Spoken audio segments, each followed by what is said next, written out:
Good morning dear students.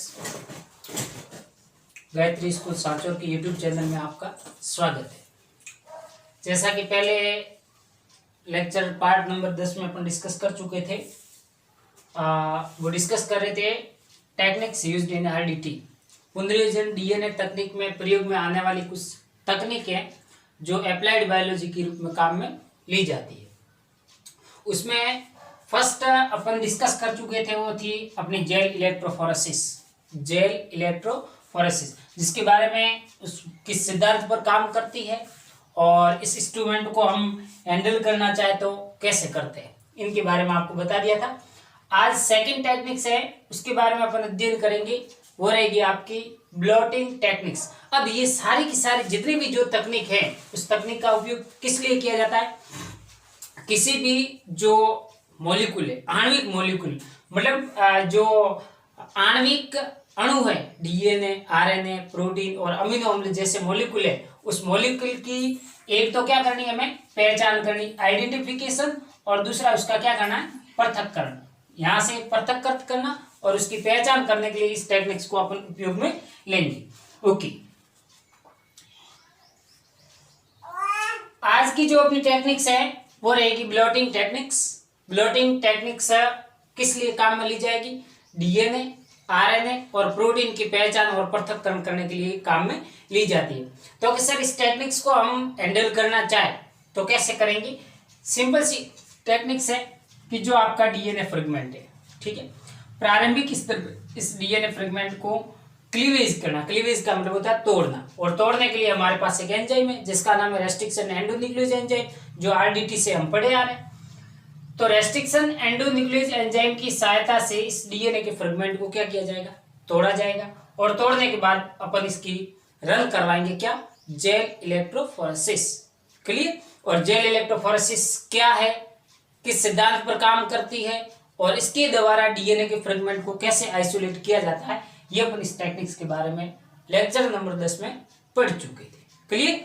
अब gel electrophoresis कर ली, उसके बाद के जो डीएनए फ्रेगमेंट हैं, ये जेल इलेक्ट्रोफोरेसिस में काम आने वाली जो जेल, अपने अर्ध तरल पारदर्शी प्रकार की जेल बना करके कॉम बनाने वाली विधि मैंने आपको बताई थी, वो है। अब इस जेल इलेक्ट्रोफोरेसिस के अंदर ये जो कॉम और जेल लगती थी, वो वाला भाग है प्रोब्स परी DNA fragment.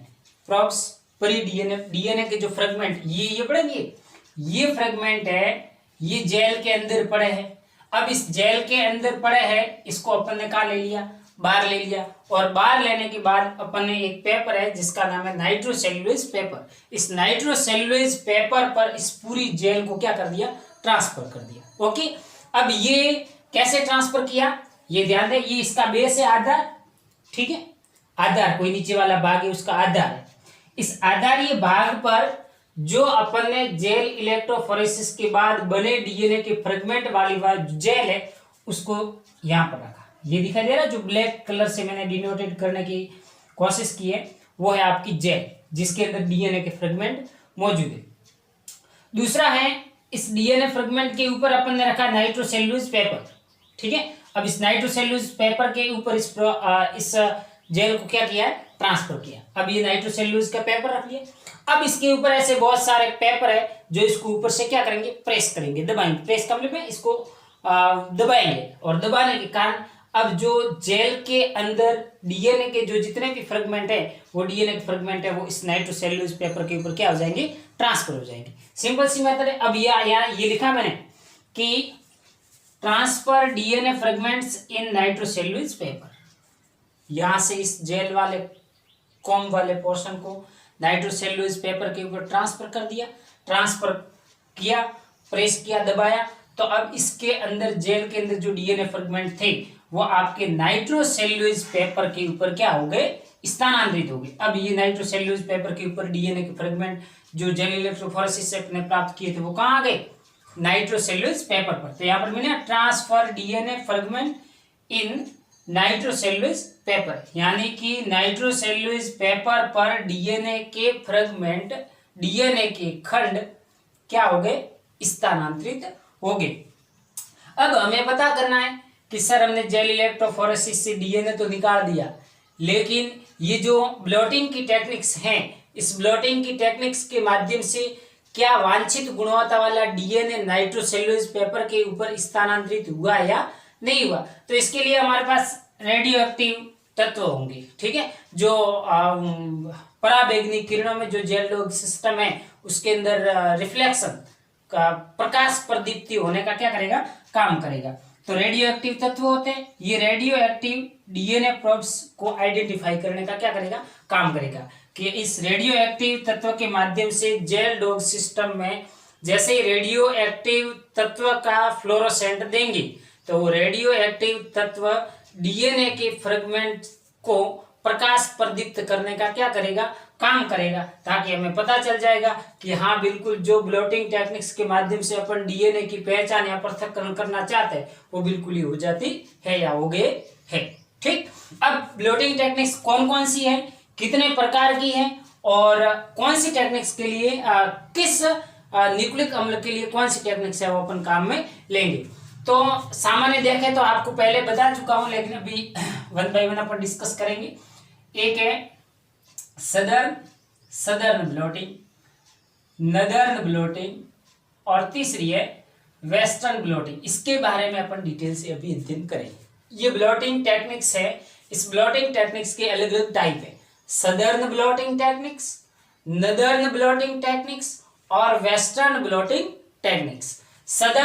Southern blotting techniques ये इसी प्रकार से सिंपल है। सदर्न ब्लॉटिंग टेक्निक्स है वो डीएनए की पहचान और पृथक्करण के लिए उपयोग में ली जाती है। ओके, दूसरी नदर्न आरएनए को पृथक और पहचान करने के लिए उपयोग में ली जाती है। क्लियर। और वेस्टर्न है शेष आपके क्या बचा पीछे, प्रोटीन या इसको अपन कहते हैं एंटीजन इत्यादि की पहचान और उसके पृथक्करण करने के लिए वेस्टर्न ब्लॉटिंग टेक्निक से यूज में ली जाती है। तो आपको ये चीज ध्यान रखनी है, ये कई बार एग्जाम में पूछा जा सकता है। सदर्न ब्लॉटिंग की जाती है ऑप्शन में DNA, RNA, protein, none of them, दोनों में से कोई नहीं, दोनों ए बी सी ऐसे जो क्वेश्चन पूछे जाते हैं। तो सदर्न डीएनए की पृथक्करण और पहचान के लिए, नदर्न आरएनए की पहचान और पृथक्करण के लिए और वेस्टर्न प्रोटीन या जो एंटीजन है उसकी पहचान और पृथक्करण करने के लिए काम में ली जाती है। मेथड सिंपल सी है, सेम प्रोसेस है कि डीएनए फ्रेगमेंट को क्लीवेज किया, क्लीवेज करने के बाद जेल इलेक्ट्रोफोरेसिस, जेल। अब इसमें तीनों टेक्निक्स हैं, इन तीनों ही टेक्निक्स में पहले आपको जेल इलेक्ट्रोफोरेसिस रन करना पड़ेगा। जेल इलेक्ट्रोफोरेसिस रन करोगे उसके बाद आपके पास डीएनए प्राप्त हो जाएगा। डीएनए करना है तो कौन सी टेक्निक्स काम में ले लोगे आप, सदर्न से डीएनए का आइसोलेशन कैसे होगा ये बता दिया। अब डीएनए, आरएनए, प्रोटीन, ये तीनों टेक्निक्स है, इन तीनों टेक्निक्स में हर बार है वो नाइट्रोसेल्यूलोज पेपर काम में नहीं लिया जाता। इसके लिए अलग अलग पेपर काम में ली जाते हैं। एसडीएस पेज काम में ली जाती है, जैसे कि प्रोटीन के sodium dodecyl sulphate page electrophoresis. तो वो अब इस टेक्निक्स अभी डिस्कस करेंगे, उसमें मैं आपको बता दूंगा। आगे बात समझ में, प्रोसेस सेम रहेगा, डीएनए से आरएनए और आरएनए से प्रोटीन को निर्मित करने का ये जो प्रोसेस है वो आपका रहेगा।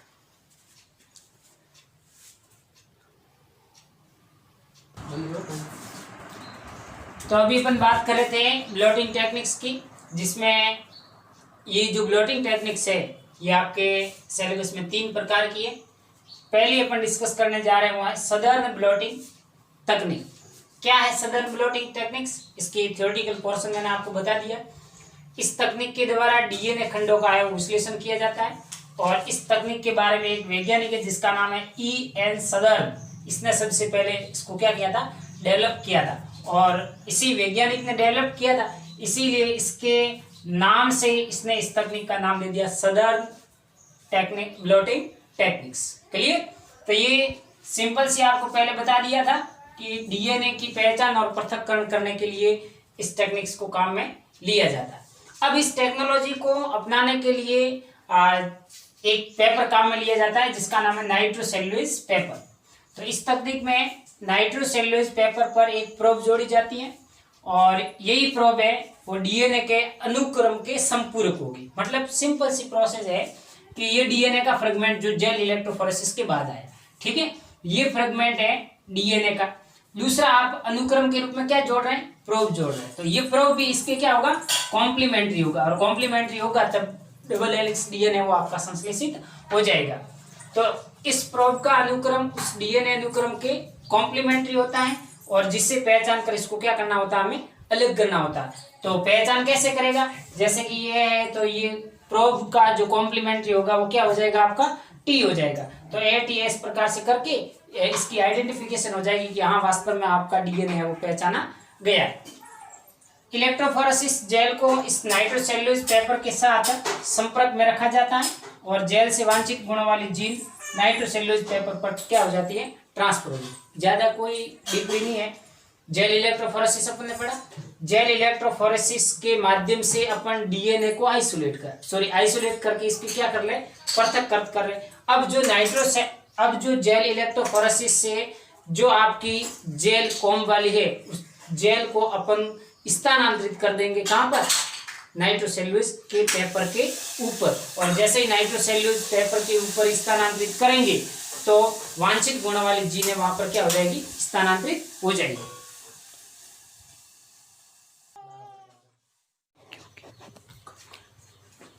अब जो आपका ये जेल इलेक्ट्रोफोरेसिस है, जेल इलेक्ट्रोफोरेसिस, ये जेल इलेक्ट्रोफोरेसिस, ठीक है।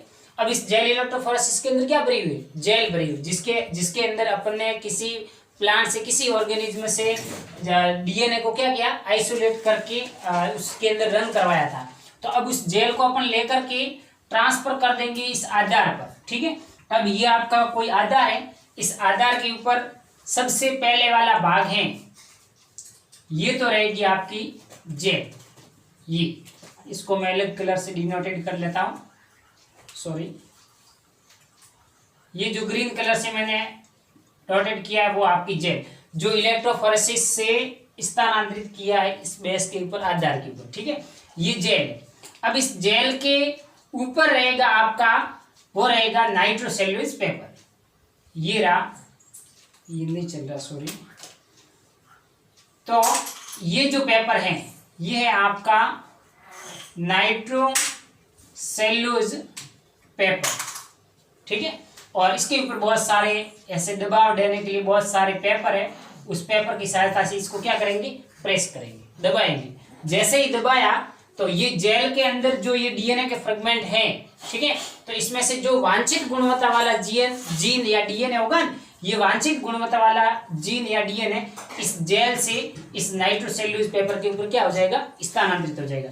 जैसे ही स्थानांतरित हो जाएगा तो इस जेल को इस पेपर को अपन क्या कर लेंगे, अलग कर लेंगे। अब इस अलग किए हुए नाइट्रोसेल्यूलोज पेपर पर ये जो फ्रेगमेंट या खंड आपको दिखाई दे रहे हैं, ये डिजायर्ड जीन है। डिजायर्ड जीन का मतलब है वांछित गुणवत्ता वाला क्या है, जीन। और ये वांछित गुणवत्ता वाला जीन के सर इसके ऊपर ट्रांसफर हुआ या नहीं हुआ, तो इसकी हमें क्या करनी है, पहचान करनी है। तो पहचान करने के लिए अभी आपको बताया था कि रेडियो एक्टिव तत्व होते हैं, एलिमेंट्स होते हैं, उन रेडियो एक्टिव तत्व के माध्यम से इसको उपचारित करेंगे तो ये जैव प्रतिदीप्त या फ्लोरोसेंट देंगे, और फ्लोरोसेंट के माध्यम से हमें आइडेंटिफिकेशन हो जाएगा कि हाँ भाई जो वांछित गुणवत्ता वाला जीन हम आइसोलेट करना चाहते थे वो बिल्कुल ही नाइट्रोसेल्यूलोज पेपर के ऊपर स्थानांतरित हो गया। और ये आपकी टेक्निक्स है वो कौन सी है, सदर्न। और सदर्न तकनीक है वो मुख्य रूप से किसकी की जाती है, डीएनए के लिए। तो सदर्न टेक्निक्स में आपको एक ध्यान रखना,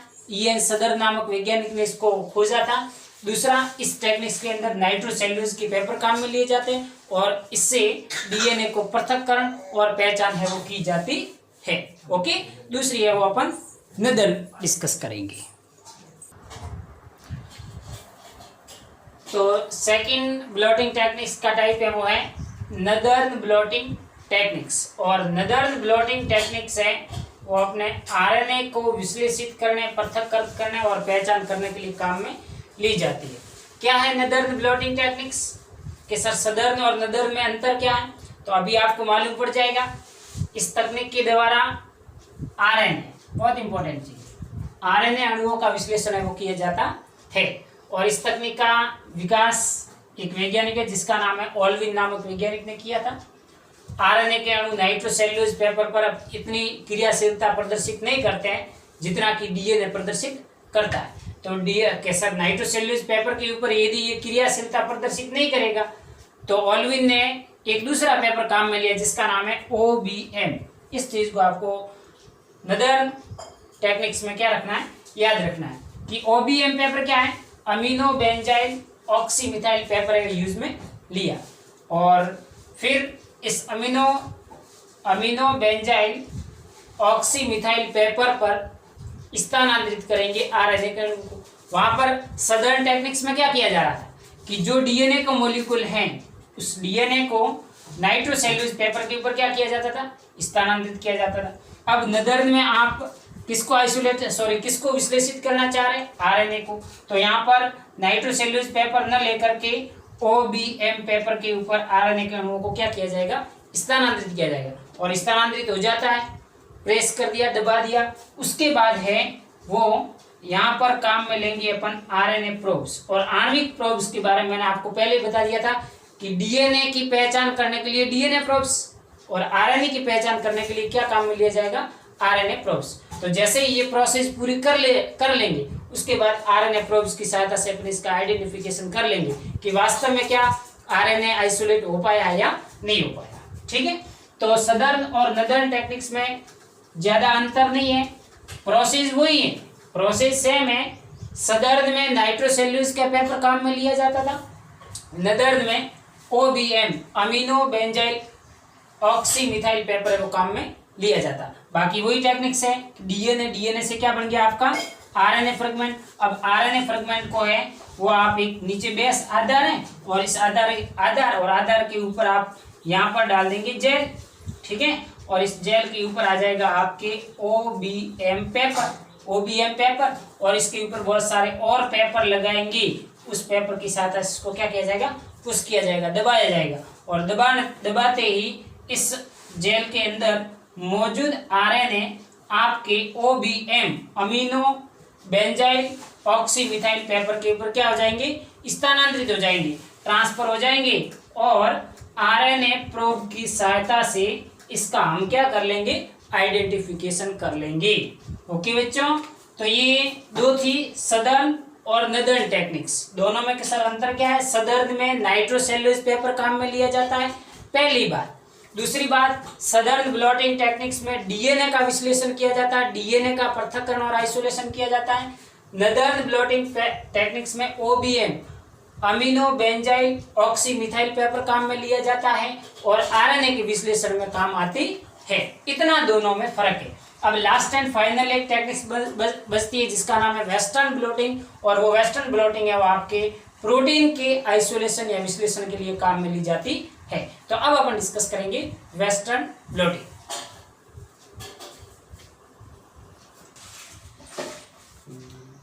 थर्ड टेक्निक्स है अपनी वेस्टर्न ब्लॉटिंग टेक्निक्स।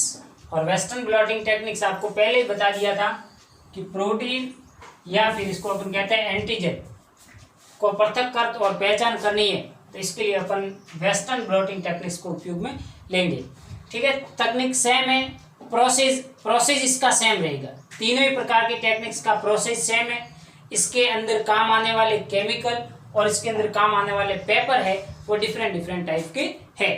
वो डिपेंड करेगा कि अपन कौन से मॉलिक्यूल को पृथक करना चाहते हैं। तो इस तकनीक के द्वारा प्रोटीन का आइसोलेशन, पृथक्करण और आइडेंटिफिकेशन कर सकते हैं।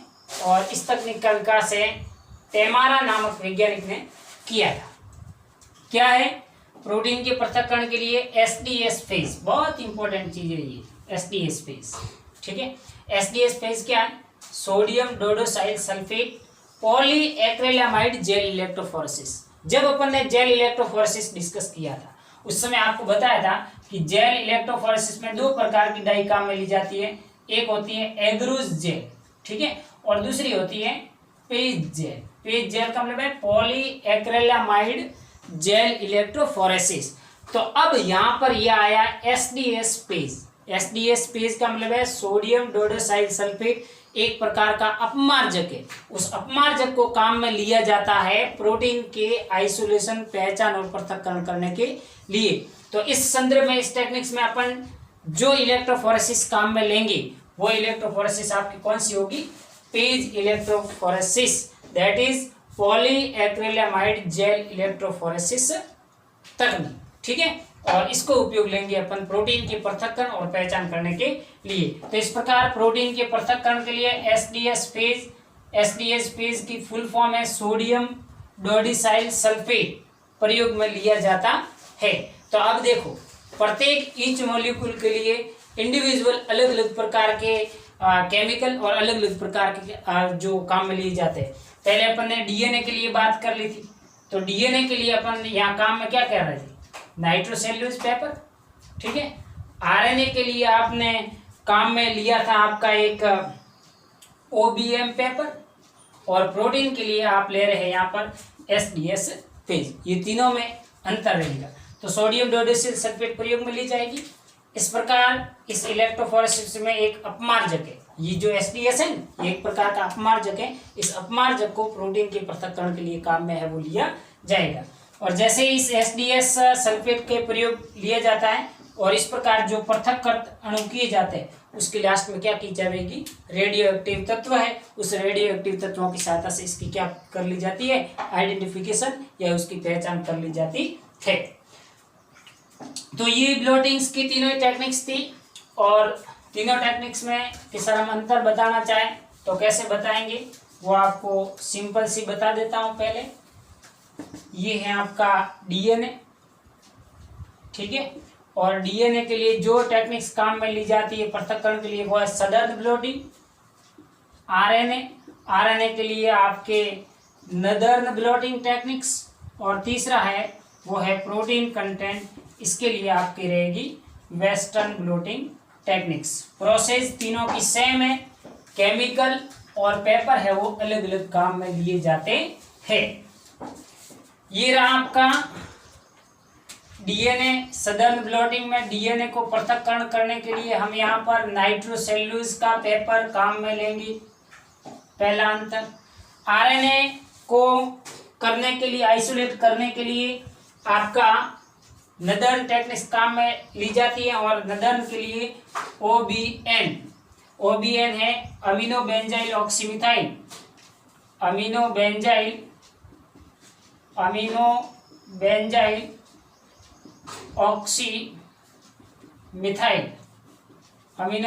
ऑक्सीमिथाइल, ये पेपर काम में लिया जाएगा आरएनए के लिए। कि सर ये नाइट्रोसेल्यूलोज क्यों नहीं ले सकते, क्यों, क्योंकि नाइट्रोसेल्यूलोज के प्रति इस आरएनए की कोई क्रियाशीलता प्रदर्शित नहीं कर पाता है। दूसरा है प्रोटीन, और प्रोटीन के लिए जो टेक्निक्स पृथक्करण के लिए काम में ली जाती हैं वो रहेगी आपकी वेस्टर्न टेक्निक्स, और वेस्टर्न टेक्निक्स में एसडीएस फेज काम में लिया जाता है। एसडीएस क्या है, sodium dodecyl disulphate, sodium dodecyl sulphate polyacrylamide gel electrophoresis के माध्यम से आप प्रोटीन को पृथक्कृत कर लेंगे।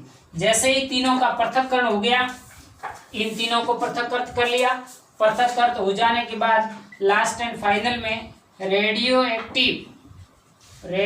एक्टिव मॉलिक्यूल के माध्यम से इसका किया जाएगा आइडेंटिफिकेशन। लास्ट में पहचान करनी है कि डीएनए का आइसोलेशन पृथक्करण हुआ नहीं हुआ, आरएनए प्रोटीन पृथक्कृत हो पाया या नहीं हो पाया। तो ये तीनों टेक्निक्स हैं, डीएनए, आरएनए और प्रोटीन, अमीनो अम्ल, न्यूक्लिक अम्ल और एंटीजन के लिए काम में ली जाती है। अगली टेक्निक्स अपन पीसीआर है वो अगले लेक्चर नंबर 12 में डिस्कस करेंगे। ओके, थैंक यू, धन्यवाद।